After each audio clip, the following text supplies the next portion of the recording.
Hello everyone. তো বেশ কিছুদিন ধরেই আমি ভিডিও দিচ্ছিলাম না।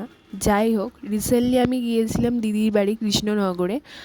তো জগদ্ধাত্রী পুজো উপলক্ষে গিয়েছিলাম, কারণ কৃষ্ণনগরের জগদ্ধাত্রী পুজো কতটা বিখ্যাত সেটা আর আলাদা করে বলার দরকার নেই। যাই হোক, আমি আর আমার বোনজি আর তার ফ্যামিলি সবাই গিয়েছিলাম।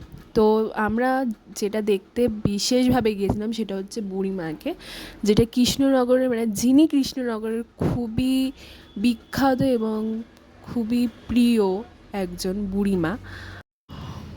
অপূর্ব লাগছিলো সেদিনকার বুড়িমাকে, এতটা সুন্দর লাগছিল তাকে যে চোখ ফেরানো যাচ্ছিল না। যাই, সেই দিন ছিল অষ্টমী।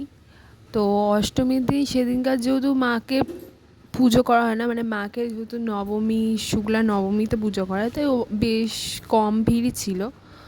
তো তারপর যেহেতু অনেক রাত্রিবেলা আমরা বেরিয়েছিলাম, তো খিদেও পেয়ে গেছিলো হালকা। তখন প্রায় 3-3:30 বেজে গেছিলো বাড়ি ফিরতে ফিরতে। তো মোমো খেতে খেতে আমরা বাড়ি ফিরছিলাম, বেশ মজা করতে করতেও যাচ্ছিলাম। তারপর বাড়ি এসে ফ্রেশ হয়ে ব্লগটাকে শেষ করলাম। বাই।